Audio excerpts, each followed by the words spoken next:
Depuis 4 ans, j'interviens pour dénoncer en Belgique le comportement des élus et de nos ministres.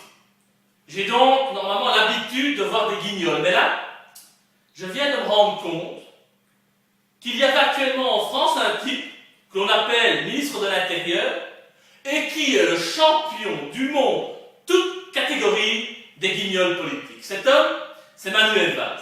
Et c'est à lui que je souhaite m'adresser dans cette vidéo. Manu, tu déconnes. Tu ne peux pas prendre tes airs d'opéra et venir nous chanter le récital de l'antisémitisme. Un ministre de la République est là pour faire respecter l'ordre, pas pour créer le désordre. Manu, tu crées le désordre.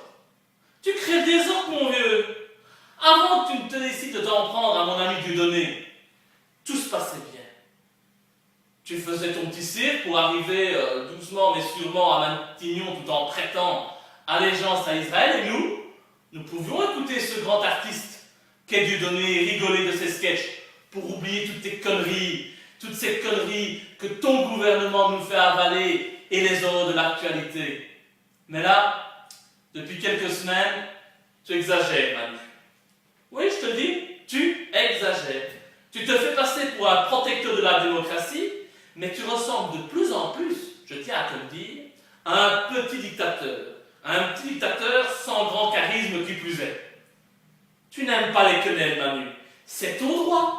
C'est ton droit de ne pas aimer les quenelles. Mais bon Dieu, fous-nous la paix. Tu n'aimes pas l'humour intelligent. C'est ton droit, Manu. On ne t'empêche pas d'aller voir Timsit ou Semoun à l'Olympia.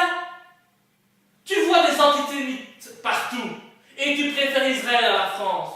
C'est ton droit. Mais vas-y alors, Manu. Va rejoindre ta patrie de cœur. On ne te retient pas, tu sais. Tu m'excuseras d'être direct, Manu, mais franchement, je trouve que la situation a atteint un niveau de grotesque et d'absurdité inimaginable. Manu, tu nous donnes des leçons de démocratie, et en même temps tu veux interdire les spectacles d'un humoriste. Sans passer par la justice. Mais ça veut dire quoi, ça, Manu? Qu'est-ce que ça veut dire, ça? Ça y est, pour toi, la justice, c'est devenu facultatif? Tu crois que parce que tu as été élu et que tu es ministre, tu as tous les droits? Tu crois que tu peux faire tout ce que tu veux derrière ton bureau? Allez, Manu, je te le dis, reprends-toi. Parce que si tu continues comme ça, on va croire que c'est toi le fasciste. Parce qu'entre Dieudonné et toi, désolé à mon vieux, mais je n'en vois qu'un seul qui porte atteinte à la liberté. Et si tu étais honnête, oui, je sais, Manu, c'est dur, c'est très compliqué pour un socialiste d'aujourd'hui. Mais quand même, si tu étais honnête, tu dirais que Dieudonné, dans ses spectacles, se moque de toutes les communautés, avec bon goût. Mais est-ce de la faute de Dieudonné si Israël et le sionisme ont autant de poids dans le monde d'aujourd'hui? Le sionisme dirige le monde. Normal dès lors qu'on s'attaque un peu plus à lui qu'à autre chose. Parce que si on peut rire des Africains, des Belges ou des Arabes, on peut aussi rire des Juifs. Ne soyons pas sectaires, s'il vous plaît. En plus, Manu, ta laïcité est à géométrie variable. Tu te mues en grand donneur de leçons, en censeur, en moralisateur, pour que surtout jamais personne n'ose rire de la Shoah, ce crime des Lumières qu'ils défendent corps et âme. Quelle bravoure, quelle sensibilité pour ces individus éternellement attachés à Israël. Il faut bien dire qu'il ne faut jamais oublier ce qui s'est passé il y a 70 ans quand même. C'est-à-dire que plus on s'éloigne de ce tragique événement qui appartient au passé, plus il faudra commémorer, pleurnicher, censurer ceux qui se disent qu'il serait peut-être temps aujourd'hui de regarder vers l'avenir. Parce que ça, tu es fort. Censurer ceux qui parlent des crimes d'aujourd'hui, tu es le premier à le faire. Tu nous parles de la Shoah, mais tu fais partie d'un gouvernement qui menace des civils aux 4 coins du monde, de l'Afrique et du Moyen-Orient. Tu nous parles de lutte contre le racisme, alors que ton président Hollande, je sais, tu as envie de le remplacer.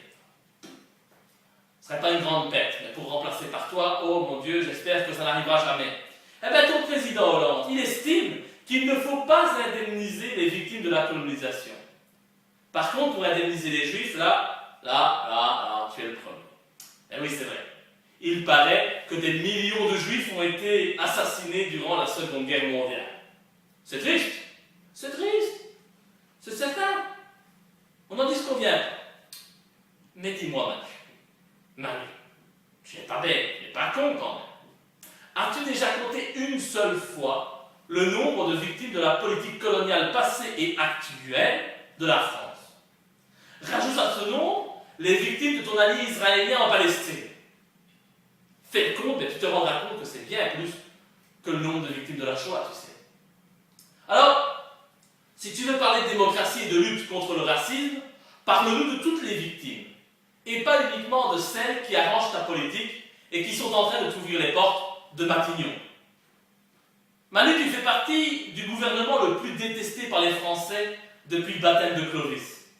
Alors, tu ne crois pas, entre nous, tu ne crois pas que le véritable trouble à l'ordre public, c'est d'allumer sa télévision tous les soirs et de voir ta tête d'hystérique et celle de ton supérieur le Hollandais à l'heure du JT.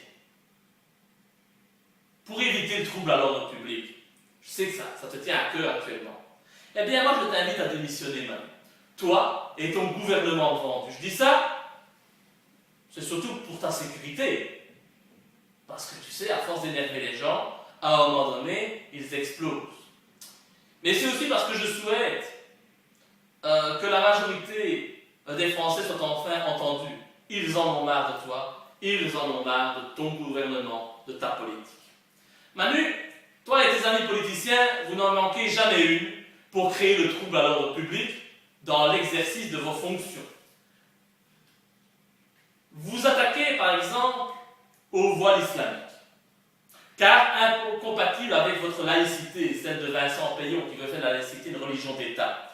Mais vous n'en manquez pas une, vous tous, pour mettre votre kippa à la première occasion. Les femmes musulmanes chez nous devraient à tout prix enlever leur voile.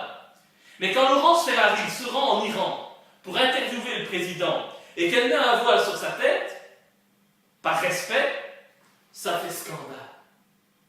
2 poids, 2 mesures. Votre concept de laïcité est donc un peu flou, on n'y comprend plus rien.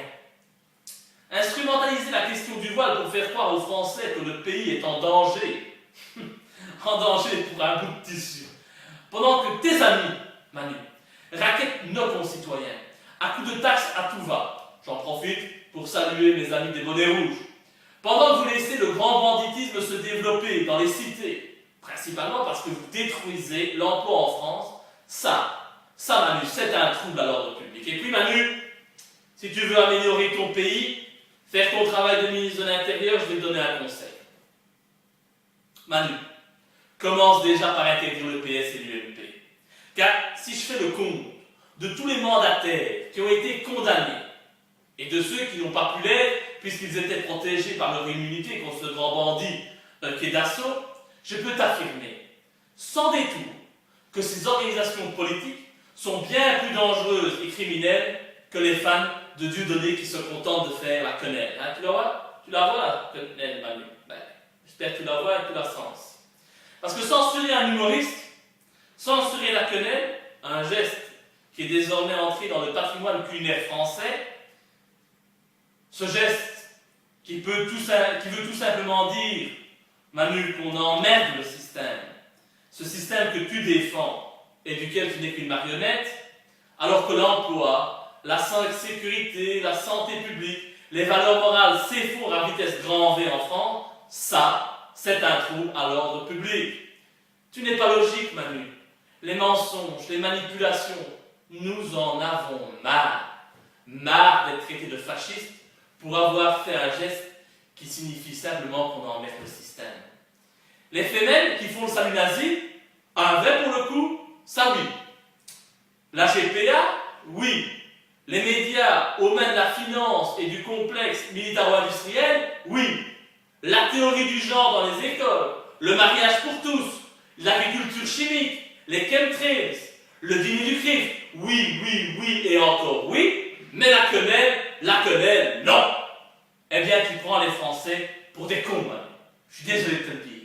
Et d'ailleurs, avant de défendre à ce point les Juifs, eh bien, pourquoi ne déploies-tu pas autant de force et d'énergie à défendre les chrétiens?